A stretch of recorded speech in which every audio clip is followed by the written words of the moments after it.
வசமான கிண்ணமும் வளமான கோப்பையும் வாழ்க்கையில் உள்ள மட்டும் வாராதிங்க என்னிடம் வாராதிங்க என்னிடம் வாராத மரண பயமே அப்படின்னு நான் சொல்லி முடிச்சோம். நீங்கள் எல்லோரும் ஒரு தடவை கை தட்டிட்டு நிமிர்ந்து உட்காந்துக்காங்க. இப்போ நான் சொன்ன கவிதைக்கும் நான் பேச போகிறதுக்கும் எந்த சம்மந்தமும் கிடையாது. அப்புறம் எதுக்கு இப்போ மூச்சு முட்டை அந்த கவிதையை சொன்னேன் நீங்கள் எல்லோரும் நினைக்கிறீங்க, எனக்கு புரியுது. இந்த மைக் எப்படி நின்று பேசினா நல்லா கேட்குங்கிறத செக் பண்ணுறதுக்காக இந்த கவிதையை சொன்னேன். அதனால் நான் பேச போகிறதுக்கும் இந்த கவிதைக்கும் எந்த சம்பந்தமும் இல்லை, சம்பந்தமும் இருக்குது. பொதுவாக இந்த மாதிரியான விழாக்களில் கலந்து கொள்கிற பொழுது ஒரு விதமான உற்சாகம் இயல்பாகவே இருக்கும், உங்கள் எல்லாருக்கும் இருக்கிற மாதிரியே. எனக்கும் அந்த வேறு உற்சாகத்தோடு தான் நான் அரங்கத்துக்குள்ளே நுழைகிற வரைக்கும் இருந்தது. ஆனால் இங்கே அரங்கத்துக்குள்ளே வந்ததுக்கு பிறகு ஒரு சின்ன வருத்தம் வந்துருச்சு. ஏன்னா பேர் அற்புதமான இந்த மண் மேள கலைஞர்கள் இசைத்து கொண்டிருக்கிற பொழுது நான் பேச வந்து விட்டேனே அப்படிங்கிற ஒரு வருத்தம் எனக்கு வந்துருச்சு. ஏன்னா அவங்களை இன்னும் கொஞ்சம் நேரம் வாசிக்க விட்டுருக்கலாம் அப்படிங்கிற அந்த சந்தோஷத்தை நமக்கு எடுத்துட்டோமோ அப்படிங்கிற ஒரு குற்ற உணர்வு எனக்கு ஏற்பட்டுருச்சு. நீங்கள் எல்லோரும் அந்த மண் கலைஞர்களை நீங்கள் சந்தோஷம் தீர உங்கள் கைகள் வலிக்க அவர்களை கௌரவிக்க வேண்டும் நான் கேட்டுக்கிறேன். அதுக்கு என்ன அடிப்படை காரணங்கிறத நான் உங்களுக்கு சொல்கிறேன். இந்த மண்ணிசை கலைஞர்கள் அவங்களுடைய ஆற்றல் ரொம்ப பேராற்றல். நீங்கள் இந்த மேடையில் நீங்கள் பார்த்துருப்பீங்க. நம்ம சாதாரணமாக இன்றைக்கி எலக்ட்ரானிக் கிட்டாரு அது இதெல்லாம் வந்துருச்சு. அதெல்லாம் வச்சு நம்ம மீட்டுக்கிற பொழுது கூட ஒரு பெரிய அளவுக்கு உடல் பலமெல்லாம் நம்ம செலுத்தி வாசிக்க வேண்டிய அவசியம் கிடையாது. ரொம்ப சாதாரணமாக வாசித்தா கூட ரொம்ப பேர் அற்புதமான இசையெல்லாம் வந்துடும். ஆனால் இந்த மண்ணிசை கருவிகளை இசைக்கிற பொழுது உடல் ஆற்றல் எவ்வளவு இருக்கோ அவ்வளவு கலை ஆற்றலும் இருக்கணும். இது ரெண்டும் கலந்து வெளிப்படக்கூடிய வீரம் இருக்கு இல்லையா, அது ரொம்ப அசாத்தியமானது. அதனால தான் இந்த மேடையில் அழைத்து மாவட்ட நிர்வாகமும் பப்பாசியும் சேர்ந்து இந்த மாதிரியான நிகழ்வுகளை செய்திருக்கிறார்கள். தமிழ்நாட்டில் நான் ஏராளமான புத்தக திருவிழாக்களில் கலந்து கொண்டிருந்தாலும் கூட நாகைக்கு வருகிற பொழுது நான் ஒரு தனி சந்தோஷத்தோடு வருவேன். அதற்கு காரணம் இங்கே நிகழ்ச்சியை கொஞ்சம் ஒழுங்காக நடத்துவார்கள் என்பது மட்டுமல்லாமல் இங்கே வரக்கூடிய வாசகர்கள் ஆகச் சிறப்பாக ரசிப்பீர்கள்ங்கிறது ரொம்ப முக்கியமானது. அது நாகை மண்ணுக்கே இருக்கக்கூடிய அந்த இலக்கிய பண்பு. இதெல்லாம் எதுக்கு சொல்வேனாக்க தொடர்ச்சியாக நான் அப்புறம் பேசுகிற பொழுது நீங்கள் யாரும் சோர்ந்து போகாமல் கை தட்டிகிட்டே இருக்கணும் முடிக்கிற வரைக்கும். அதுக்காக தான் இதெல்லாம் சும்மா மேடைக்காக நான் சொன்னால் கூட கதையும் பாட்டும் அப்படின்னு ஒரு தலைப்பு எனக்கு கொடுத்துருக்காங்க. நான் இன்றைக்கி என்ன பேசுகிறது அப்படின்னு சொல்லி யோசிச்சுட்டு இருக்கும் பொழுது இன்றைக்கி மதியம் வரைக்கும் ஒரு பாடல் பதிவு போச்சு. இணையத்தில் பாடல் பதிவெல்லாம் முடிச்சுட்டு சரி பேச போகலாமேன்னு சொல்லி கிளம்பும் பொழுது ஒரு தொலைபேசி வந்துச்சு. சரி நிகழ்ச்சி விழா குழுவினர் தான் ஏதோ நம்மளை அழைக்கிறாங்கன்னு சொல்லிட்டு நான் ரொம்ப வேகமாக ஃபோன் எடுத்து ஹலோ அப்படின்னு சொன்னேன். சொன்ன உடனே அவர் சொன்னார், சார் நான் சூப்பர் ஸ்டார் பேசுகிறேன் அப்படின்னார். எனக்கு பக்குன்னு ஆயிடுச்சு. தமிழ்நாட்டில் இருக்கக்கூடிய எல்லா சூப்பர் ஸ்டாருக்கும் நான் பாட்டு எழுதியிருக்கேன், எல்லா சூப்பர் ஸ்டாரும் என்னோட பேசியிருக்காங்க. ஆனால் எந்த சூப்பர் ஸ்டார் குரலும் என்னை இப்போ கூப்பிட்ட மாதிரி இல்லை. நான் ரொம்ப ஒரு மாதிரி பதட்டமாயி, சார் உண்மையாகவே ஏதோ நம்ம இருக்கக்கூடிய சூப்பர் ஸ்டாரில் யாராவது குரல் மாற்றி பேசுகிறாங்கிற பதட்டம் எனக்கு வந்துருச்சு. சார் அப்படின்னு சொல்லி திருப்பி கேட்டேன். ஆமாம் சார் நான் சூப்பர் ஸ்டார் தான் பேசுகிறேன் அப்படின்னு சொன்னோடனே திருப்பி எனக்கு ஒன்றுமே புரியல. நான் தமிழ்நாட்டில் இருக்கக்கூடிய எல்லா நடிகர்களுடைய குரலையும் அவர் பேசும்பொழுதே ஒத்து பார்த்து இது அவர் குரலாக இருக்குமா இவர் குரலாக இருக்குமான்னு யோசிக்கிற அளவுக்கு அவர் குரல் இருக்குது. சார் நீங்கள் சூப்பர் ஸ்டார்னா அப்படின்னு நான் திருப்பி கேட்டேன். சார் சூப்பர் ஸ்டார் சார் நான் சூப்பர் ஸ்டார் தான் பேசுகிறேன் அப்படின்னாரு. எனக்கு சீரியஸாகவே ஒன்றுமே புரியல. அந்த தொலைபேசி இருக்குது.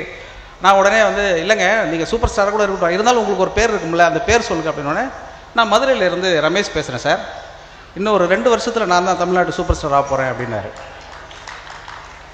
2 வருஷத்துக்கு அப்புறம் சூப்பர் ஸ்டார் ஆனதுக்கு பிறகு நீங்கள் சூப்பர் ஸ்டார்னு உங்களை சொல்லிக்கலாமே சார், இப்போயே சொல்கிறீங்க அப்படின்னா.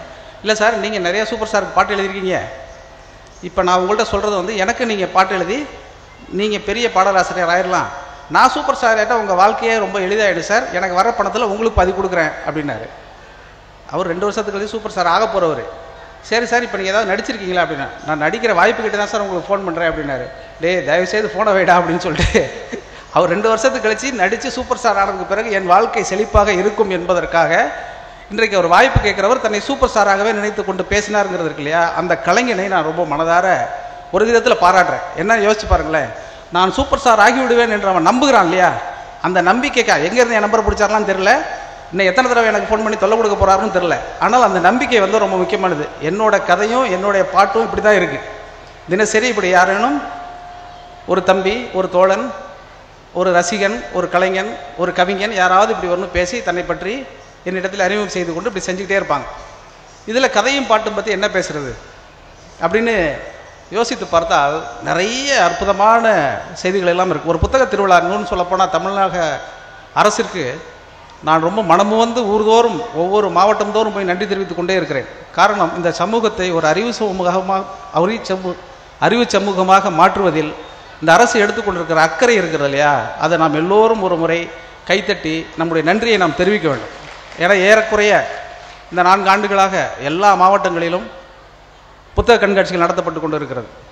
இது ஏராளமான புத்தகங்கள் விற்று கொண்டு இருக்கிறது, ஏராளமானவர்கள் வாசித்துக் கொண்டிருக்கிறார்கள்.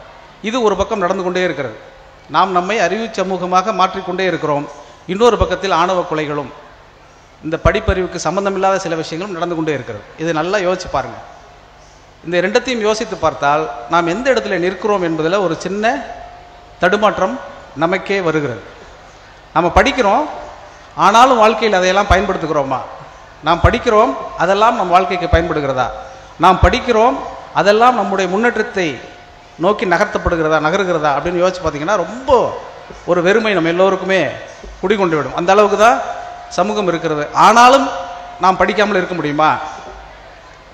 ஆனாலும் நாம் புத்தக கண்காட்சிகள் நடத்தாமல் இருக்க முடியுமா அப்படின்னு யோசிச்சு பார்த்தீங்கன்னா, நாம் ஒரு மாலை நேரத்தில் ஞாயிற்றுக்கிழமையில் அரங்கு நிறைந்த கூட்டத்தோடு புத்தகத்திற்காக வந்து அமர்ந்திருக்கிறோமே, அந்த இடத்திற்கு வந்திருக்கிறோம் என்றால் இன்னும் கொஞ்ச காலம் கழித்து இன்னமும் மேலான இடத்திற்கு நாம் செல்வோம் என்பதற்காகத்தான் இந்த புத்தக கண்காட்சிகள் தொடர்ச்சியாக நடத்தப்பட்டு கொண்டிருக்கிறது. அதனால் இதை நாம் எந்த இடத்திலும் சோர்ந்து விடாமல் திரும்ப திரும்ப திரும்ப செய்து கொண்டே இருக்க வேண்டும். இன்னமும் நாம் பிரச்சாரங்களை செய்து கொண்டே இருக்க வேண்டும். இங்கே வாசித்த கலைஞர்கள் எல்லாம் வந்து ரொம்ப மனசுக்கு நெருக்கமாக அவங்க வந்து வாசித்தாங்க. அவங்க வாசித்த பாடலினுடைய துணி, வாசித்த ராகத்தினுடைய பாவம், இது எல்லாத்தையும் தாண்டி அவர்கள் எல்லோரிடத்திலும் ஒரு கலைக்கான தாகம் இருந்தது இல்லையா? அந்த தாகம் வந்து ரொம்ப ஆச்சரியகரமானது. அவர்கள் பின்னால் ஒவ்வொருத்தருக்கு பின்னாலும் ஒரு கதை இருக்கிறது. அந்த கதைகளுக்கு பின்னாலெல்லாம் ஒரு பாட்டு இருக்கிறது. நான் ரொம்ப சாதாரணமாக சினிமாவில் இருந்தே உங்களுக்கு சொல்லிடுறேன், அதுக்கு பிறகு கொஞ்சம் இலக்கியத்தை கொஞ்சம் பேசிடுவோம். காதலிக்க நேரமில்லைன்னு ஒரு படம் இங்கே எத்தனை பேர் பார்த்துருக்கீங்க? அநேகமாக எல்லாரும் பார்த்துருப்பீங்க இல்லையா? அந்த காதலிக்க நேரம் இல்லைங்கிற படத்தில் வந்து நிறைய நல்ல பாடல்கள் இருக்குது. மிகப்பெரிய வெற்றி அடைந்த திரைப்படம். இப்போ நீங்கள் போட்டால் கூட நாகேஷ் கதை சொல்கிற அந்த ஒரு காட்சியாவது எல்லாருக்கும் தெரிஞ்சிருக்கும். பேர் ரொம்ப அற்புதமான ஒரு படம். அந்த படத்தில் ஏற்கனவே அந்த படத்தினுடைய இயக்குனர் ஸ்ரீதர் இருக்கார் இல்லையா, அவர் வந்து பிரபலம் அடைந்த ரொம்ப முக்கியமான நவீனமாக படம் எடுப்பதில் பேர் வாங்கி இருந்தவர் அந்த காலத்தில். அப்படி இருந்தவர் என்ன பண்ணுறாரு, இந்த காதலிக்க நேரமில்லை படத்துக்கு டான்ஸ் மாஸ்டரை மாற்றிடுவோம், ஏன்னா இந்த படத்தை எல்லாம் புதுசாக நம்ம செய்யணும், இந்த படத்தில் வந்து எல்லாவற்றையுமே புதுமை செய்ய வேண்டும் என்பதற்காக டான்ஸ் மாஸ்டரை மாற்றுவோன்னு முடிவு பண்ணிடுறார். சரின்னு சொல்லிட்டு அந்த படத்தினுடைய வசனகர்த்தா சித்ராலயா கோபு என்கிறவர் அவரிடத்துல அவர் சொல்கிறார், நான் எனக்கு தெரிஞ்ச ஒரு மாஸ்டர் இருக்கார், அவரை நான் வர சொல்கிறேன் அப்படின்னு சொல்கிறார் அவர். சரி அப்படின்னு சொல்லிட்டு ஒரு குறிப்பிட்ட நாள் கொடுத்து அந்த நாளில் வந்து வர சொல்கிறாங்க. வர சொல்லும் பொழுது அதே மாதிரி இயக்குனர் ஸ்ரீதர் அவர்கள் வந்து அலுவலகத்துக்கு வருகிற பொழுது ஒருத்தர் காத்திருக்கிறார். ஒருத்தர் காத்திருந்தோடனே அவரோட, சார் இந்த மாதிரி சித்ராலயா கோபு வந்து நீங்கள் நடன ஆசிரியர் தேடிட்டு இருக்கீங்கன்னு சொன்னார் அப்படின்னு சொன்னால், ஆமாம் அவர் அனுப்பினவரா நீங்கள் அப்படின்னாரு. அவர் மையமாக தலையாட்டுறார். அப்படியா சரின்னு சொல்லிட்டு இவர் பதிவு செய்து இருக்கிற பாடல்கள்லாம் அவருக்கு போட்டு காட்டுறார். போட்டு காட்டினோடனே அவர் அந்த பாட்டெல்லாம் கேட்குறார். கேட்ட உடனே இதுக்கு நான் ஆடி காட்டட்டுமா சார்னு சொல்கிறார். நீங்கள் ஆடி காட்டுங்கன்னு சொல்கிறார். அவர் ஆடி காட்டுறாரு. உண்மையிலேயே ஸ்ரீதருக்கு ரொம்ப பிடிச்சி போச்சு, ரொம்ப பிரமாதமாக ஆடுறார். இன்னொரு பாட்டு அப்படின்னு சொல்லிட்டு ஒவ்வொரு பாட்டாக போடுறாரு. ஒரு 3 பாட்டு அப்போ பதிவு செய்யப்பட்டிருக்கு. அந்த 3 பாட்டுக்கு ஆடி காட்டுறாரு. 3 பாட்டுக்கும் ரொம்ப பிரமாதமாக அவர் ஆடிறார். உடனே அவருக்கு சந்தோஷமாயி, சரிங்க நான் வந்து கோபுக்கிட்ட சொல்லிடுறேன், நீங்கள் இந்த படத்துக்கு பணியாற்றுங்கன்னு சொல்லிடுறார். சொல்லிவிட்டு மாலை வரைக்கும் எங்கெங்கெல்லாம் நம்ம படப்பிடிப்பு நடத்த போகிறோம், எங்கெங்கெல்லாம் இந்த டான்ஸ் அமைக்க போகிறோம் அப்படின்லாம் அவங்க உட்காந்து பேசி முடிச்சு அவர் அனுப்புகிறார். அனுப்பிட்டு கொஞ்சம் நேரம் கழிச்சு திருப்பி வெளியில் வந்து பார்த்தாக்க வெளியில் ஒருத்தர் உட்காந்துருக்கார். வெளியில் வந்து உட்காந்துருக்கோம், சார் நீங்கள், சார் என் பேர் ஜெயராமன், சித்ராலயா கோபு வந்து நீங்கள் டான்ஸ் மாஸ்டர் வர சொன்னீங்களா, அதுக்காக வந்திருக்கேன், என் பேர் ஜெயராமன் அப்படின்னு சொல்கிறார். சொன்னோடனே ஸ்ரீதருக்கு பக்குன்னு ஆயிடுச்சு. ஏன்னா காலையிலேருந்து இன்னொருத்தரை வந்து பேசி அவர் ரொம்ப நல்லாவும் ஆடி இருக்கிறாரு, அவரை ஒப்பந்தம் பண்ணிட்டோம், இப்போ வந்து திடீர்னு ஒருத்தர் சொல்கிறாருன்னு சொல்லிட்டு சித்ராலயா கோபிட்ட சொன்ன உடனே அவர் உடனே தொலைபேசி பண்ணி இந்த மாதிரி ஒருத்தர் வந்திருக்காரு, ஆமாம் நான் ஜெயராமனை நான் தான் அனுப்பிச்சேன்னு அவர் சொல்கிறார். இப்போ 2வது வந்தார்ல, இவர் தான் சரியானவர். அப்போ முன்னாடி வந்தவர் பெயர் தங்கப்பன் மாஸ்டர். அவர் தான் அந்த படத்துக்கு எல்லா பாடல்களுக்கும் நடனம் அமைத்தவர். அவருக்கு இந்த தகவல் தெரிந்த உடனேயே எப்படியாவது இந்த வாய்ப்பை பெற்றுவிட வேண்டும் என்பதற்காக அவர் முன்னாடி வந்து முனைந்து வந்து அந்த வாய்ப்பை பெற்றுட்டு போயிறார். இருந்தாலும் அந்த ஜெயராமனுக்கு வாய்ப்பு கிடைக்கல, அப்புறம் அடுத்தடுத்த படத்தில் அவர் கொடுக்குறாருங்கிறது ஒரு செய்தி. ஆனால் யோசிச்சு பாருங்கள், ஒரு கலைஞன் தன்னோட கலைக்காக எதுவும் செய்ய தயங்க மாட்டானுங்கிறது தான் இது உதாரணம். எப்படின்னா, நம்ம இப்போ விழாவுக்கு வரும்பொழுது ஒரு சூப்பர் ஸ்டார் நம்மள்கிட்ட பேசினார்ல, அந்த சூப்பர் ஸ்டார் மாதிரி தான் எல்லா கலைஞர்களும் அந்த கலையை தனக்குள் வைத்திருக்கக்கூடிய கலையை எப்படியாவது வெளிப்படுத்த விட வேண்டும் என்பதற்காக எந்த எல்லையும் கடந்து செல்வார்கள்ங்கிறதுக்கு இந்த கதை வந்து ரொம்ப முக்கியமானது. இது வந்து ஸ்ரீதர் அவர்களே சொன்ன கதை தான். அதற்கு பிறகு தங்கப்பன் மாஸ்டர் வந்து எவ்வளோ பெரிய மாஸ்டர் ஆனார் அப்படிங்கிறதெல்லாம் நம்ம எல்லாரும் பார்த்துருக்குறோம். அதனால் திறமை இருக்கிறவர்களே திரை போட்டெல்லாம் நம்ம மறக்கவே முடியாது. ஒரு பாட்டு, ஒரு கதை, இது எல்லாமே வந்து தமக்குள் இருந்து எப்படியெல்லாம் வெளிப்படுத்துகிறதுங்கிறது ரொம்ப முக்கியமானது. நீங்கள் அந்த படத்தில் அவ்வளோ சிறப்பான பாட்டு இருக்குது. அவ்வளோ சிறப்பான ஒவ்வொரு பாடலினுடைய வரிகளையும் இப்போ நீங்கள் யோசிச்சு பாருங்கள். இந்த காலத்தில் எழுத முடியுமா? நீங்கள் யோசிச்சு பாருங்களேன், யோசிக்கவே முடியாது. ஏதாவது ஒரு பாட்டு நீங்கள் சொல்லுங்கள், அந்த படத்தில் இருக்கிற ஏதாவது ஒரு பாட்டை இப்போ நான் எழுதுனேன் அப்படின்னு நீங்கள் சொன்னேன்னா யாரும் அதை ஒத்துக்கவே மாட்டாங்க. அந்த மாதிரியான கருத்தாக்கமுடைய ஒரு பாட்டு. ஒன்று யோசிக்கங்க, ஒரு பொண்ணு 2 பொண்ணுங்க கார் ஓட்டிகிட்டு வரும், முதலாளி பொண்ணுங்க, கார் ரிப்பேர் ஆயிரும். அப்போ என்ன பாடுவார் அவர் தெரியுமா? அந்த பாட்டு உங்களுக்கு, இந்த புண்ணான கைகள் புண்ணாகலாமா, உதவிக்கு வரலாமா, சந்தேகம் தானான்னு ஒரு பாட்டு இருக்குது. அந்த பாட்டில் இங்கே அமர்ந்திருப்பதில் வந்து எனக்கு தெரிஞ்ச ஆண்களை விட பெண்கள் தான் அதிகமாக இருக்கிறீங்க. அந்த பையன், அவங்கள்ட்ட வேலை பார்த்த பையன் வேலையை விட்டு நிப்பாட்டிடுறாங்க. அவங்க முதலாளி விட்டு பொண்ணுங்க, அவங்க கார் ஓட்டிகிட்டு வராங்க. அவங்கள்ட்ட கார் ஏற்கனவே இருக்குது. ஏற்கனவே அந்த பொண்ணுங்க படித்த பொண்ணுங்க. அந்த பொண்ணுங்களுடைய கார் ரிப்பேர் ஆனவுடனே அந்த காரை சரி பண்ணி கொடுக்கலாம். அந்த பையன் காதலே இருந்தனா கூட காதல் கூட சொல்லிக்கலாம், அதெல்லாம் பிரச்சனை இல்லை. அந்த பையன் என்ன பாடுவான்னா, சேலாட்டம் கண்ணும் நூலாட்டும் இடையும் திண்டாட்டம் படலாமா, தாளாட்டும் பெண்ணின் பூவாட்டம் கைகள் காரோட்ட வரலாமா. இப்போ போய் நான் எழுதுறேன் என்ன ஆகும் யோசிச்சு பாருங்க. நீங்கள் வந்து நீங்கள்லாம் வந்து கார் ஓட்டலாமா அப்படின்னு நான் கேட்குற மாதிரி இருக்குல்ல. அதுக்கப்புறம் பாருங்கள், கட்டான மேனி கலங்கிட குலங்கிட வேலை செய்யலாமா, இது நாகரீகமாக போகிற வேகமாக நானும் வரலாமா.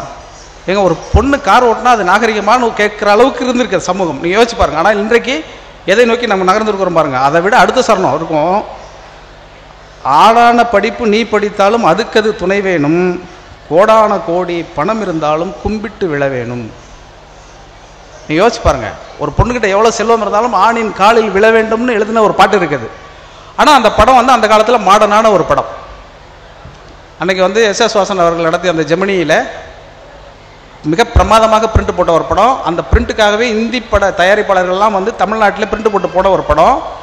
அந்த இயக்குனர் மாடர்னான புதுமையான இயக்குனர், மிக சிறப்பாக கதை சொல்கிறவர். எப்படி சிறப்பாகலாம் கதை சொல்வார் அப்படின்னாக்க, நீங்கள் எதிர்பார்க்காத திருப்பங்களை எல்லாம் கொண்டு சொல்வார். இன்றைக்கு சொல்லக்கூடிய கதைகள் மாதிரியெல்லாம் இல்லாமல் அவர் அந்த காலத்தில் வந்து அவ்வளவு நுட்பமாகவும் அவ்வளோ தொழில்நுட்ப ரீதியிலும் ஆச்சரியப்படத்தக்க வகையில் படம் எடுத்தவருடைய படத்தில் கூட இப்படி தான் ஒரு பாட்டு இருக்குது. இப்போ ஒரு கதை, அதுக்கான பாட்டு. இன்றைக்கி அதெல்லாம் ஒத்து நீங்கள் யோசிச்சு பாருங்கள். அப்படி யோசிக்கவே முடியாது. அப்படி எழுதிட முடியுமா? இப்போ எழுதுனா என்ன ஆகும் நீங்கள் யோசிச்சு பாருங்கள். எதையுமே ஒரு காலகட்டத்தோடு விட்டுற முடியும். அதற்கு பிறகு அதே மாதிரியான சிந்தனையோட்டத்தோடு நாம் இயங்குகிற பொழுது இந்த சமூகம் நம்மளை வன்மையாக கண்டிக்கும். இப்போ அது மாதிரி எழுத முடியாது. ஆனால் அந்த பாட்டை எழுதுனதுக்காக கண்ணதாசனை குறை சொல்லலாமான்னா நிச்சயமாக நான் சொல்ல மாட்டேன். ஏன்னா அந்த காலத்தின் சூழல், அந்த காலத்தினுடைய புரிதல் என்பதை நாம் புரிந்து கொள்வதற்கு அந்த பாடல்கள் உதவுகின்றனங்கிறத நம்ம ரொம்ப மனசுக்குள்ளே வச்சுக்கணும். இது ரொம்ப முக்கியமானது. சின்ன சின்ன ஒரு சுச்சுவேஷன் சொல்லிட்டு இந்த சுச்சுவேஷனுக்கு ஒரு பாட்டு எழுதுங்க அப்படின்னு சொல்லும் பொழுது இது எப்படி எழுதுனா நல்லாயிருக்கும் அப்படிங்கிறது இப்போ எனக்கு வந்து தெரியாது இல்லையா. என்னுடைய பாடல்கள் நீங்கள் நிறைய கேட்டிருப்பீங்க. இந்த பாடலுக்கான பல்லவி வந்து எப்படி எழுதுறது, அந்த பாடலுக்கான பல்லவியை நான் எங்கிருந்து எடுத்துக்கொண்டு எழுதுவதுங்கிறது ஒன்று இருக்கு இல்லையா. நான் எங்கிருந்தும் எடுத்துக்கொள்வதில்லை, புத்தகங்களிலிருந்து தான் எடுத்துக்கொள்கிறேன். அதனால தான் எல்லா புத்தக கண்காட்சியிலும் நான் போய் பேசுகிற பொழுது நான் எந்த பாட்டை எந்த தாக்கத்தில் இருந்து எழுதினேன், எந்த புத்தகத்தினுடைய வாசிப்பிலிருந்து எழுதினேன், எந்த புத்தகம் எனக்கு கொடுத்த உத்வேகத்திலிருந்து ஒரு பாடலை எழுதினேங்கிறத நான் தொடர்ச்சியாக சொல்லிக்கிட்டே இருக்கிறதுக்கு வந்து ஒரு காரணம் தான். ஒன்றுமே இல்லை, ஒரே ஒரு சின்ன ஒரு வரி சொல்கிறேன். இலக்கியத்தினுடைய ஒரு வரி எவ்வளோ பெரிய கதையை உள்ளடக்கிறதுங்கிறத யோசிப்பாருங்க. நாச்சியார் திருமொழியில் ஒரு பாட்டு இருக்குது, 36வது பாட்டு. நீங்கள் அவசியம் போய் படித்து பாருங்கள். இங்கே நாச்சியார் திருமொழியெல்லாம் கிடைக்கும், நீங்கள் வாசி போய் பாருங்கள். நாச்சியார் திருமொழியில் 36வது ஒரு பாட்டு. அந்த பாட்டில் ஒரே ஒரு வரி இருக்குது. அந்த ஒரு வரிக்கு ஒரு 5 நிமிஷம் கதை சொல்லணும். நான் சொல்லுவேன் அந்த கதையை, நீங்கள் யோசிச்சு பாருங்கள். அற்றவன் மருதம் முறிய நடை, கற்றவன் வஞ்சனை கஞ்சனை வஞ்சனையால் அப்படின்னு இருக்குது. இது ஒன்றுமே புரியல நமக்கு. அற்றவன் மனிதம் முறிய நடை, அது என்னங்க? அற்றவன் மருதம் முறிய நடை அப்படின்னு யோசிச்சு பார்த்தா எனக்கெல்லாம் அப்போ தெரியாது. அது ஒரு 4 வரி. அற்றவன் மருதம் முறிய நடை, கற்றவன் கஞ்சனை வஞ்சனையால், செற்றவன் திகழும் மதுரை பதி, கொற்றவன் வரில் கூடிடு கூடலே அப்படின்னு ஒரு பாட்டு. இதை படித்து பார்த்துட்டு கண்ணனை பற்றி ஒரு பாட்டு, ரைட், அது புரியுது. ஆனால் இந்த அற்றவன் மருதம் முறிய நடை அப்படின்னா என்னன்னே புரியல எனக்கு. அதுக்கப்புறம் போய் விளக்க உரை நூல்கள் எல்லாம் எடுத்து பார்க்கும் பொழுது அந்த ஒரே ஒரு வரிக்கு ஒரு பெரிய கதை இருக்குது. அது என்ன கதைனா புராண கதை தான். நம்புகிறவர்கள் நம்பலாம், சுவாரஸ்யத்துக்காக தெரிந்து கொள்கிறவர்கள் தெரிந்து கொள்ளலாம், விமர்சிக்கிறவர்கள் விமர்சிக்கலாம், அது உங்களுடைய விருப்பம். ஆனால் அந்த ஒரு வரிக்கு எவ்வளோ அதுக்குள்ளே அடர்த்தி இருக்குன்னா, அற்றவன் மருதம் முறிய நடை அப்படின்னா ஒரு காலத்தில்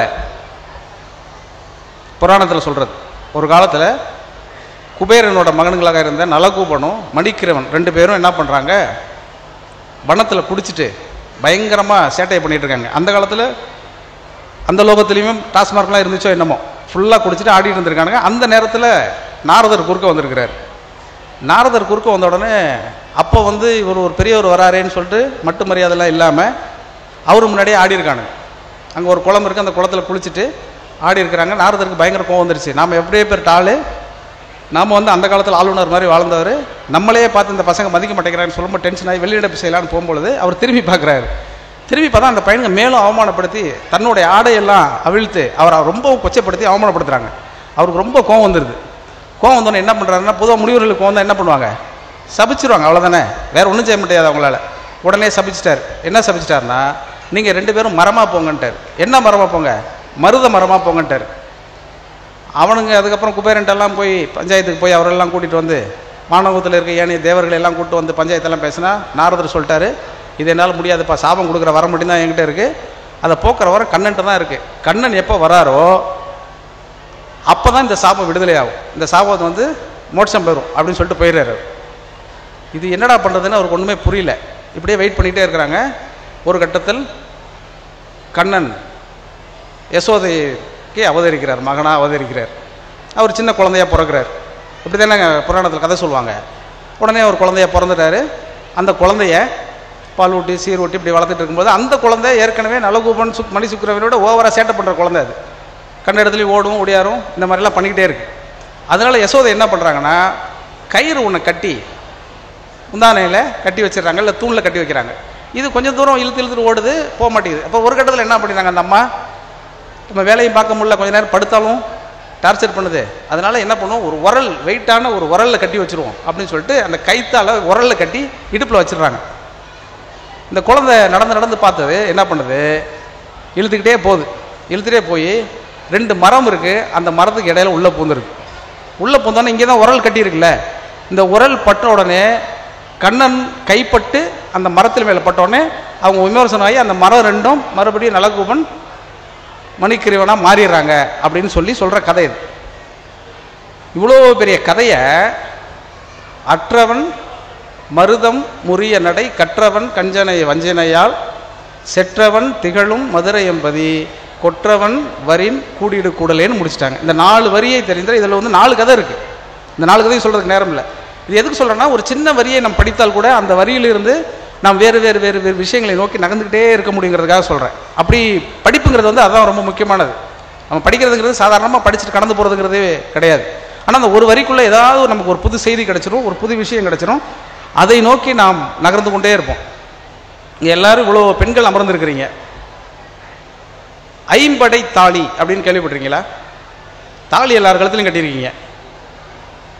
ஐம்படை தாலி கம்பராமாயணத்தில் வரும் இந்த வார்த்தை. ஐம்படை தாலி யாருக்காவது தெரிஞ்சதுன்னா நீ கை தூக்கலாம் வந்து சொல்லலாம். ஆண் குழந்தைகளுக்கும் கட்டக்கூடிய தாலி அது. ஐம்படை தாலினா 5 ஆயுதங்களை பொறித்த ஒரு தாலி. குழந்தை பிறந்த ஒரு 6வது மாதம் அல்லது 8வது மாதத்தில் அந்த குழந்தைக்கு போடுவாங்க. அந்த மாதிரி போட்டால் அப்படி ஒரு ஐதீகம் அந்த காலத்தில் இருந்திருக்கு. அதை போட்டாக்கா அந்த குழந்தை வந்து வீரத்தோடு வளரும் அப்படிங்கிற ஒரு நம்பிக்கை. இந்த நம்பிக்கை தொன்று இருந்திருக்கு. இது சங்க இலக்கியத்திலையும் இருக்குது, அதுக்கு பிறகு இடைக்கால இலக்கியத்திலையும் வருது, எல்லாத்துலேயும் வந்துக்கிட்டே இருக்குது. அப்படி வரக்கூடியதை கம்பர் வந்து நாட்டுப்படலத்தில் ஒரு இடத்துல எழுதிட்டு போவார். அது போகிற போக்கில் சொல்லுவார். அதை சொல்லும் பொழுது நீங்கள் யோசிச்சு பார்த்தீங்கன்னா அதில் ஒரு ஓமையை அவர் சொல்லியிருக்கிறார். அந்த நாடு வந்து ரொம்ப செல்வ செழிப்போடு இருக்குது. அந்த நாட்டில் எதற்காகவும் யாரும் கூனியோ குவிந்தோ போக நிற்க மாட்டாங்க. அப்படி இருக்கக்கூடிய ஒரு நாட்டில் எல்லா சிறப்பையும் அவர் எழுதியிருக்கிறார். இவர் எதிர்பார்த்துக்கிட்டே இருக்கிறாரு. ஏதாவது ஒன்று சாதாரணமாக இருக்குமா இந்த ஊரில்? யாருடைய தலையாவது, யாருடைய இடையாவது, யாருடைய காலாவது குவிகிறதான்னு பார்த்துக்கிட்டே இருக்கிறார். அப்படி பார்த்துக்கிட்டே வரும்பொழுது ஒரு காட்சியை பார்க்குறாரு. ஒரு அம்மா ஒரு குழந்தைக்கு சோறு ஊட்டிகிட்டு இருக்கு. இந்த சோறு ஊட்டிகிட்டு இருக்கிறத அவ்வளோ பிரமாதமான ஒரு 4 வரி தான். இந்த ஐம்படை தாலி அப்படின்னு நான் சொல்கிறேன் இல்லையா, இந்த ஐம்படை தாலி அப்படிங்கிற சொல்ல வந்து நீங்கள் குறித்து வச்சுக்கோங்க. நீங்கள் போய் உங்களுடைய செல்பேசியில் ஐம்படை தாலின்னு கூகுளில் நீங்கள் போட்டிங்கன்னா ஒரு பெரிய தகவல் வரும். அந்த தகவலுக்கு பக்கத்தில் இந்த பாட்டும் வரும். அந்த பாட்டு வந்து இதுதான் அந்த பாட்டு. தாலி ஐம்படை தழுவும் மார்பிடை, தாலி ஐம்படை தழுவும் மார்பிடை, மாலைவாய் அமுதொழுகு மக்களை, பாலின் ஊட்டுவர் செங்கை பங்கயம், வாழ்நிலா உற குவியமானுமே அப்படின்னு ஒரு பாட்டு.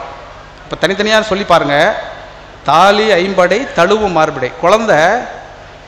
அந்த குழந்தைக்கு வந்து சாப்பாடு விடுற ஒரு காட்சி இருக்குது. இதில் குழந்தைய தூக்கி இடுப்பில் வச்சு அந்த அம்மா சாப்பாடு ஊட்டிகிட்டு இருக்கும் பொழுது கழுத்தில் போட்டிருக்க அந்த தாலி ஐம்படைன்னு சொல்கிறோம் இல்லையா, அந்த டாலர், நம்ம இப்போ டாலர்னு சொல்லிக்கலாம், அதை வேணாம், தாலிங்கிறது நல்லா இல்லைண்ணா, அந்த டாலர் போட்டிருக்கு. அந்த டாலர் போட்டிருக்கும் பொழுது அம்மா வந்து பால் சோறு கிண்ணத்தில், தங்க கிண்ணத்தில் பிசைஞ்சிட்டு இருக்கா. அப்படி பிசைஞ்சிட்டு இருக்கும் பொழுது இந்த கழுத்து கீழே டாலர் தொங்கிட்டு இருக்கு. ஆனால் அம்மா சாதம் குழஞ்சிட்டு இருக்கும் பொழுது அந்த குழந்தையினுடைய எச்சில் ஒழுகுதான். அந்த எச்சில் ஒழுகுறது எப்படி இருக்குன்னா, இந்த மார்பிள் ஏற்கனவே போட்டிருக்க டாலர் இருக்கு இல்லையா, அதை தாண்டி ஒழுகுதான். அப்போது அது அசைதுன்னு சொல்லாமல் அவர் சொல்கிறாரு, தாலி ஐம்படை தழுவும் மார்பிடை, தழுவுதான், தழுவும் மார்பிடை, மாலைவாய் அமுது.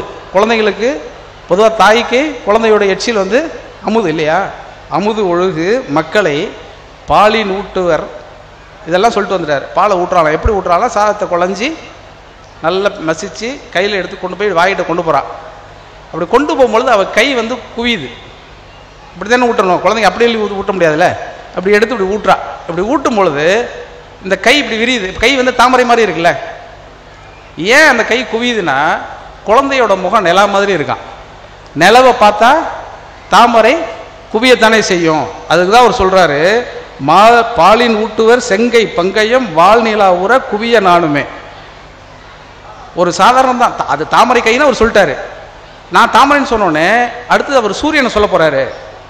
சூரியனை விரியணும், விரிஞ்சா ஊட்ட முடியாதுல்ல. அப்போது ஒரு 2 சொல்லுக்குள்ளே எவ்வளோ ஒரு கவித்துவமான, இந்த பக்கத்தில் இருக்கக்கூடிய ஊர்க்காரரான கம்பர் வந்து எவ்வளோ சிந்தித்திருக்கிறாருங்கிறத இந்த ஒரு வரியிலிருந்தே கூட நம்ம புரிஞ்சிக்க முடியும். சின்ன செய்திகளாக யோசித்து பார்த்தால், நான் நிறையெல்லாம் சொல்லணும்னு ஆசைப்படலை.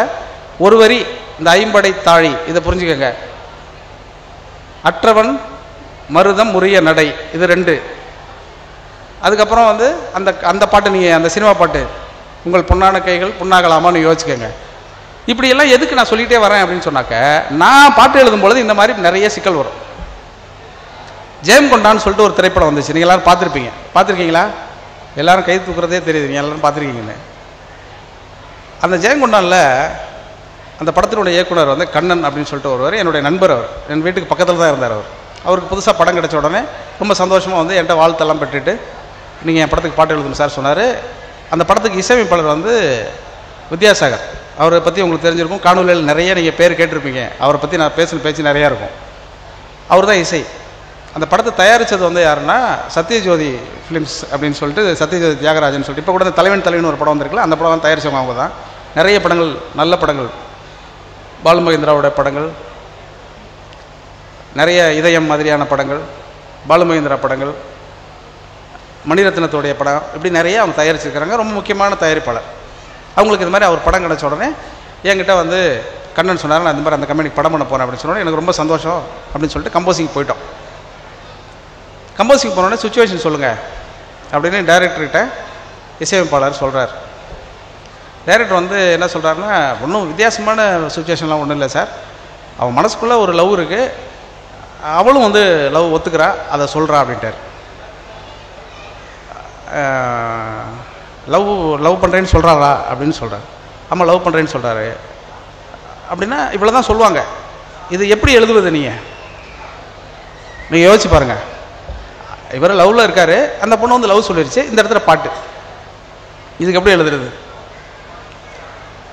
அவர் மியூசிக் டைரக்டர் வந்து மெல்ல ஹார்மோனியப்பட்டு எடுத்து வச்சு மெட்டமைக்க ஆரம்பிச்சிட்டாரு.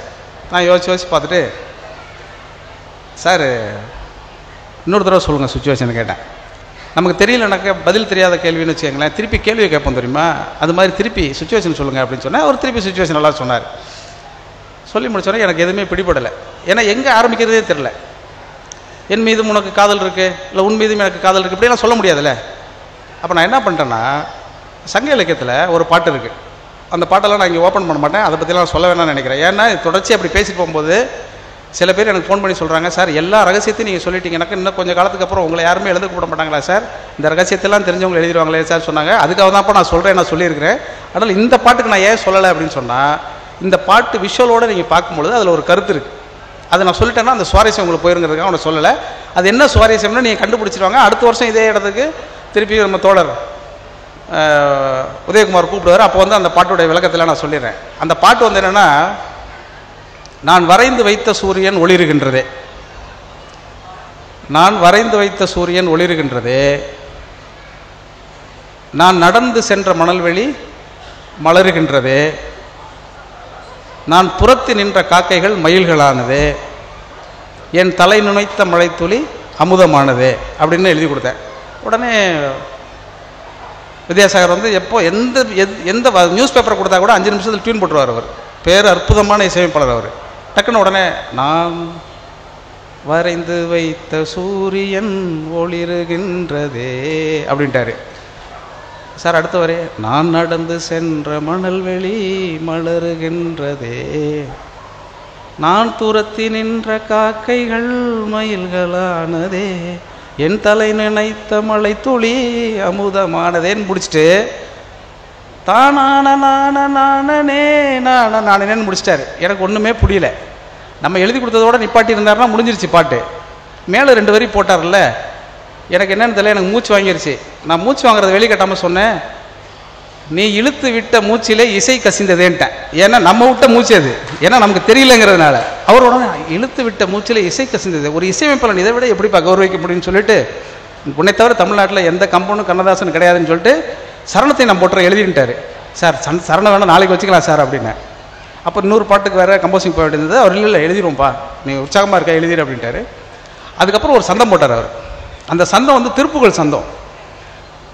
அது எப்படின்னா, தன்ன தன்ன தன்ன தன்ன தன்ன தன்ன தன்ன தன்ன தன்ன தானன்னா, தன்ன தன்ன தன்ன தன்ன தன்ன தன்ன தன்ன தன்ன தன்ன தானனா, தான தந்தன தானா தன்ன தான தந்தன நானா, தான தந்தன தானா தனனா தனனா தன்னா தன்னா தன்னா தன்னான்னாரு.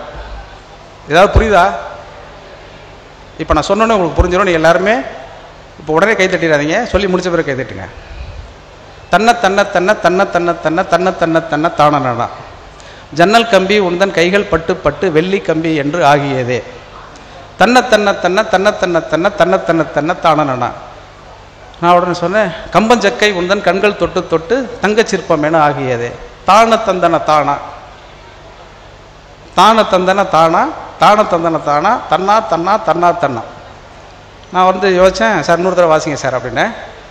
சொன்ன வரிகளோட உள்வாங்கிட்டு அவர் வாசிப்பார். அது ரொம்ப வந்து அது என் வாழ்க்கையில் வந்து நம்ம பாட்டு எழுதி வெற்றி அடைந்து உங்கள் கைத்தட்டலெல்லாம் பெறுகிற போது எனக்கு கிடைக்கக்கூடிய சந்தோஷத்தை விட அந்த எழுதக்கூடிய அந்த இடம் இருக்கு இல்லையா, அது வந்து கூடுதல் உற்சாகத்தை கொடுக்கும். ஏன்னா நீங்கள் எல்லாரும் கேட்க போகிற ஒரு பாட்டை நான் முதல் முறையாக எழுதுறேன் இல்லையா, அது ஒரு சந்தோஷம் கொடுக்கும்.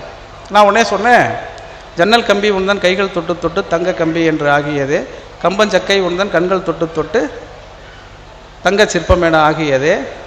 அதுக்கடுத்தது என்ன, பூக்கும் புன்னகையாலே என் தோள்கள் ரெக்கைகளாக, நாக்கு உன்பெயர் கூற என் நாள்கள் சர்க்கரையாக, எதுவும் புரியாமல் நின்றேன் விண்ணில் என் கால் விண்ணில் அப்படின்னு சொல்லி முடிச்சது. சூப்பராக இருக்குப்பான்னு சொல்லிட்டு அடுத்த சரணம் எழுதிட்டாரு. அடுத்த சரணம் வந்து அதே மாதிரி தான் சந்தம், ஆனால் லைட்டாக மாற்றணும். எப்போதுமே 2வது சரணத்துக்கு கொஞ்சம் மாற்றணும் இல்லையா. நல்ல முல்லை இல்லை நாரும் கையில் இல்லை, உன்னை மட்டும் நான் தொடுத்தேன், பள்ளி செல்லவில்லை பாடம் கேட்கவில்லை, உன்னை மட்டும் இங்கு நான் படித்தேன், ஊஞ்சல் கயிறு இல்லாமல் என் ஊமை மனது ஆடும். அவர் உடனே உற்சாகமாயிட்டார். ஊஞ்சல் மனதில்லாமல் என் ஊமை மனது ஆடும், தூங்க இடம் இல்லாமல் என் காதல் கனவை நாடும், எதுவும் தெரியாமல் தந்தேன் நெஞ்சில் விண்ணேல் மண்ணு முடிச்சிட்டாரு. இது எல்லாமே சேர்த்து ஒரு 15-20 நிமிஷத்துக்குள்ளே முடிஞ்சிடும் பாட்டு. இப்போ இவர் கேட்டார், இவ்வளோ வேகமாக எழுதுறியப்பா, இது எப்படின்னு கேட்டார். இதை விட வேகமாக எழுதிடலாம் சார், இன்னும் கொஞ்சம் நான் நல்லா படிச்சிருந்தா அப்படின்னு நான் சொன்னேன். ஏன்னா நம்முடைய சங்க இலக்கியங்களையும் நம்முடைய பக்தி இலக்கியங்களையும் இடைக்கால இலக்கியங்களையும் தொடர்ச்சியாக, இன்னும் சொல்லப்போனால் தனிப்பாடல் இலக்கியங்களையும் தொடர்ச்சியாக வாசித்து கொண்டே இருக்கிறவனால் இது ரொம்ப குறைவு. நான் எழுதியிருப்பது ரொம்ப குறைவுன்னு நானே நம்புவேன். ஆனால் அந்த பயிற்சியிலேயே இவ்வளவு சிறப்பாக பாடல்களை எல்லாம் செய்துவிட முடியும். நான் வரைந்து வைத்த சூரியன் ஒளிர்கின்றதுன்னா அது ஒரு மாடர்ன் பொயிட்ரியோடைய 100 வருஷம் தான் அது. ஆனால் அதை எப்படி நம்ம சந்தத்திற்குள் மாற்றி அமைக்கிறோங்கிறதா ரொம்ப முக்கியமானது. ஒரு கதைக்கு பொருத்தமாக அது எங்கே மாறுதுன்னா, அவர் ஒரே ஒரு வார்த்தை தானே சொன்னார். அந்த பொண்ணுக்கு காதல் வந்துருச்சு, ஏற்கனவே அவன் காதலோடு இருக்கான். அவன் சொன்ன உடனே நான் ஓவியமாக வரைந்து வைத்ததில் அந்த சூரியன் வெளிச்சம் தரக்கூடிய ஒரு விஷயமாக மாறி போகுதுங்கிறதா. சின்னதாக ஒரே ஒரு விஷயம்தான். அந்த ஒரு விஷயத்தை வைத்துக்கொண்டு இவ்வளவு கட்ட முடியும். ஒரு சின்ன சின்ன கதைகளாக யோசித்து பார்த்தா ரொம்ப ஆச்சரியமாக இருக்கும். நீங்கள் சினிமா பாட்டை கேட்கும்போது கூட நான் இப்பொழுதுமே சொல்லி கொண்டிருப்பது ஒரே ஒரு விஷயந்தான். நீங்கள் சினிமா பாடலை கேட்கிற போது அதில் இருக்கக்கூடிய ஏதேனும் ஒரு வரியை பற்றி கொண்டு நீங்கள் இலக்கியத்துக்கு வந்துடலாம்.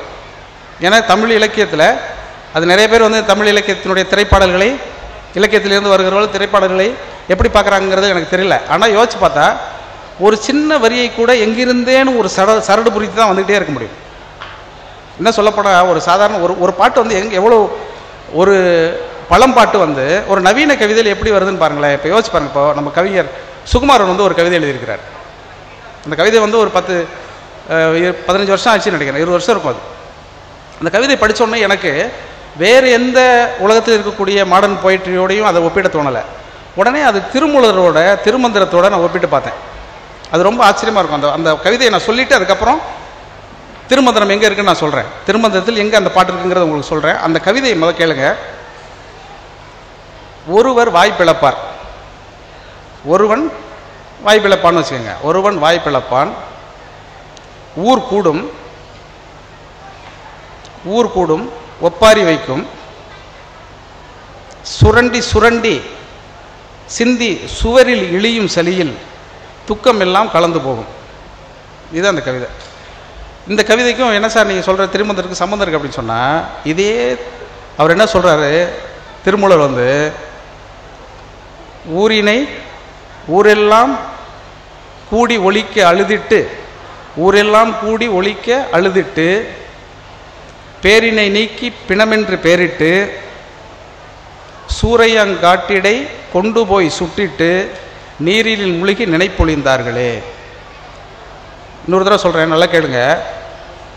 ஊரெல்லாம் கூடி ஒழிக்க அழுதிட்டு, பேரினை நீக்கி பிணமென்று பேரிட்டு, சூறையங்காட்டிடை கொண்டு போய் சுட்டிட்டு, நீரினில் மூழ்கி நிலைப்பொழிந்தார்களே. ஒருவன் வாய்ப்பிழந்தால் ஊர் கூடும், ஓயாது அழும் ஒப்பாரி வைக்கும், சுரண்டி சுரண்டி சிந்தி சுவரில் இழியும் சலியில் போகும் கலந்து துக்கம் அப்படின்னு எழுதியிருப்பார் அவர். இந்த தொடர்ச்சி எவ்வளவு காலத்திற்கு பிறகு ஒரு நவீன கவிதைக்குள் வருது பாருங்கள். அவருடைய கவிதைகள் நிறைய சொல்லிகிட்டே இருக்கலாம். எனக்கு ரொம்ப பிடித்த கவிஞர்களில் முக்கியமான, எனக்கு மட்டும் இல்லை, தமிழில் முக்கியமான கவிஞர்களில் அவர் ஒருத்தர். ஒரே ஒரு கவிதையை சொல்கிறேன். இது பதிப்பகங்கிறதுனால நூல்கள்லாம் சம்மந்தப்பட்டிருக்கிறதுனால அவர் சொல்லியிருக்கிறார். வாழ்க்கையை பற்றி ஒரு கவிதை எழுதிப்பார். 2 வரி தான். அந்த 2 வரி 2ஆம் பதிப்பில்லை. கேளுங்க. 2ஆம் பதிப்பில்லை, எனினும் ஒரே வாழ்க்கையில் எத்தனை பிழைகள். 2ஆம் பதிப்பில்லை, எனினும் ஒரே வாழ்க்கையில் எத்தனை பிழைகள். இதை விட இன்னும் அபாரமான ஒரு கவிதை இருக்குது. அடிக்கடி நடந்து போகிற பொழுது எங்கேனும் தெருவை கிராஸ் செய்யக்கூடிய மாற்றுத்திறனாளிகளுக்கு பார்த்துட்டு அந்த கவிதை எனக்கு ஞாபகம் வரும். அது என்னென்னா, ஊன்றுகோலில் இருக்கிறது, ஊன்றுகோலில் இருக்கிறது பார்வையற்றவனின் கண் அப்படின்னு எழுதியிருப்பார். ஊன்றுகோலில் இருக்கிறது பார்வையற்றவனின் கண். ஒன்றுமே கிடையாது. அறியாமையில் எங்கே இருக்கிறதுனா, அறியாமை வெளியக்கூடிய இடம் புத்தகத்தில் இருக்குங்கிற மாதிரி. அது எவ்வளவு நுட்பமாக ஒரு கவிஞனால் யோசிக்க முடியும் யோசிச்சு பாருங்க. அவனுக்கு கண் இல்லைன்னு சொல்ல முடியாது இல்லையா? அவனுக்கு கண் இல்லைன்னு சொல்லக்கூடாது. ஊன்றுகோலில் இருக்கிறது பார்வையற்றவனின் கண். அதில் குருடனின் கண் அவர் எழுதியிருப்பார். அப்போ மாற்றுத்திறனாளி வார்த்தையெல்லாம் நம்ம கண்டுபிடிக்காத போது அவர் எழுதினது. அதனால் அவர் அப்போ குருடன் எழுதியிருக்கார். இப்போ எழுதினா மாற்றுத்திறனாளி அல்லது பார்வையற்றவனின் கண்ணுன்னு அவர் எழுதியிருப்பார். குருடனுங்கிற சொல்ல நம்ம பயன்படுத்த மாட்டோங்கிறதுனால. அப்படி தொடர்ச்சியாக தொன்று தொட்டு ஒன்றொன்றாக நம்ம யோசித்து வருகிற பொழுது ரொம்ப அபாரமான செல்வங்களை எல்லாம் நம்ம வேற எங்கேருந்து பெற முடியாது, புத்தகங்களில் இருந்து மட்டும்தான் பெற முடியும். பவா அவர்கள் வந்திருக்கிறாரு. என்னுடைய ரொம்ப சுவாரஸ்யமாக அவருடைய பேச்சை கேட்கறதுக்காக எனக்கு முன்னாடி கொடுத்துட்டாங்க. ஏன்னா ட்ரெயின் லேட் ஆகிடுங்கிறதுனால நிறைய கதைகள் அவர் சொல்வார். அவர் சொல்லக்கூடிய கதைகள் எல்லாம் அவர் தேர்ந்தெடுத்து மேடைகளில் சொல்லுகிற பொழுது அதன் வழியே அவர் எதை சொல்ல வந்தார், எதை சொல்ல வருகிறார் என்று திரும்ப திரும்ப பார்த்தீங்கன்னா இந்த வாசிப்பினுடைய முக்கியத்துவம், எழுத்தினுடைய தேவை, இலக்கியத்தினுடைய நுட்பம், இதெல்லாத்தையும் அவர் கலந்து திரும்ப அவர் சொல்லிகிட்டே இருக்கிறார். அது ஒரு தமிழ்நாட்டில் இல்லை, உலகம் முழுக்க போய் அதை பிரச்சாரம் செய்யக்கூடிய ஒரு முக்கியமான பிரச்சாரராக அவர் மாறி போயிருக்கிறார்னா இந்த கதைகளுக்குள்ள அவர் எவ்வளோ தூரம் கொண்டு இருக்க முடியும்னு பாருங்க. எனக்கு ஒரு கதை அடிக்கடி ஞாபகத்துக்கு வரும். ஆர் சூடாமணி அப்படிங்கிறவங்க உங்கள் எல்லாருக்கும் தெரிஞ்சிருக்கும், இல்லை என்றாலும் தெரிந்து கொள்ளுங்கள். இங்கேயும் அவங்க புத்தகங்கள் கிடைக்கும், நீங்கள் வாங்கி படிங்க. அன்புக்கு மேலே அப்படின்னு ஒரு கதை. அந்த கதை வந்து ரொம்ப எல்லார் வீடுகளிலும் நடக்கக்கூடிய ஒரு கதை தான்.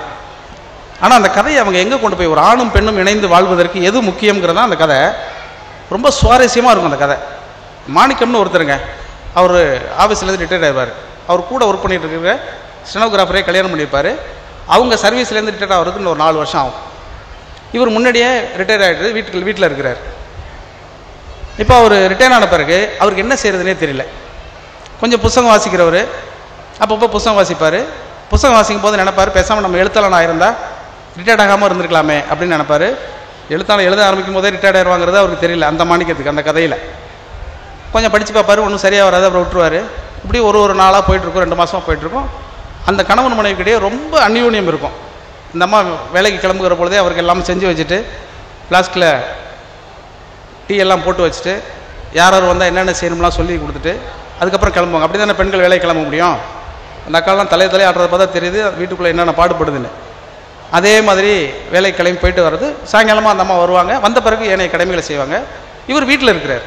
அவருக்கு 1 மாதம் 2 மாதம் இப்படி போயிட்டே இருக்கும், ஒன்றும் பிரச்சனை இல்லாமல் இருக்கும். அதுக்கப்புறம் என்ன ஆயிடுவார், நாம் சும்மா இருக்கிறோங்கிற மாதிரி அவருக்கு ஒரு உணர்வு வந்துடும். அதுக்கப்புறம் ரொம்ப கூர்ந்து கவனிக்க ஆரம்பிப்பார். கவனிக்க ஆரம்பிக்கும் போது அவருக்கு ஒன்று ஒன்றா தெரிய வரும். திடீர்னு வந்து வீட்டில் வந்து ஒரு பிச்சைக்காரன், ஐயா ஏதாவது தர்மம் பண்ணுங்க அப்படின்னு கேட்டுருவான். இவர் உடனே வாசலுக்கு வந்து கேட்பார், ஏன் ஐயா அம்மா தர்மம் பண்ணுங்கன்னு தானே கேட்கணும், நீ எதுக்கு ஐயா தர்மம் பண்ணுங்கன்னு கேட்குறான்னு கேட்பார். இல்லையா அம்மா வேலைக்கு போயிருப்பாங்கன்னு தெரியும், நீங்கள் ரிட்டையர்டாகி வீட்டில் சும்மா தானே இருக்கீங்க, வீட்டில் நீங்கள் தானே இருப்பீங்க, அதனால் உங்களை கூப்பிட்டேன்ருவான். இவருக்கு ரொம்ப ஒரு மாதிரி ஆயிரும், என்னடா இது இப்படின்னு சொல்லிட்டு. அப்புறம் கொஞ்ச நேரம் கழிச்சு ஒரு போஸ்ட்மேன் வருவார். அந்த போஸ்ட்மேன் வந்த உடனே, சார் உங்களுக்கு லெட்டர் வந்திருக்கு சார், உங்கள் மனைவிக்கு லெட்டர் வந்திருக்கு சார், உங்கள் லெட்டர் உங்கள்கிட்ட கொடுத்துறேன் சார், உங்கள் மனைவி லெட்டர் உங்கள் மனைவிக்கிட்ட தான் கொடுக்கணும். அப்படி இந்த லெட்டர் உங்கள்கிட்ட நான் கொடுக்கணும்னா அவங்கள்ட்டேருந்து ஒரு ஆத்தரேஷன் லெட்டர் நீங்கள் வாங்கி வைங்க சார், அதுக்கு பிறகு உங்கள்கிட்ட கொடுப்பேன்றார். இல்லை சார் அவங்களுக்கு தான் நான் இத்தனை வருஷமாக கணவனாக இருக்கிறேன், நீங்கள் என்கிட்ட கொடுத்துட்டு போகலாம் பாரு. அவர் ஒத்துக்க மாட்டார். இல்லை சார் அவங்க ஆஃபீஸில் இருக்காங்க, அபிஷியல் ஏதாவது லெட்டர் வந்து நான் மாற்றி கொடுத்துறேன்னா தப்பாகிடு சார்னு பாரு. இப்போ வேலையில் இருந்தால் இவ்வளோ மதிப்பான்னு ஒரு மாதிரி ஆயிரும். அப்புறம் கொஞ்சம் நேரம் கழித்து அவருடைய நண்பர் ஒருத்தர் வருவார், கதிரேசன் சொல்லிட்டு. அவர் வந்து பேசிகிட்டே இருப்பார், என்னப்பா எப்படி இருக்குது போயிட்டுருக்கு அப்படின்னோடனே அந்த கதிரேசனோட மனைவி வீட்டிலே இருக்கிறவங்க, அவங்க வேலைக்கு போகல. இல்லை இப்போ தான் சமைச்சு கொடுத்தாங்க, சுட சுட சாப்பிட்டு வரேன்னு சொல்லுவார். அதுலேருந்து ஆரம்பிச்சுனே இவருக்கு.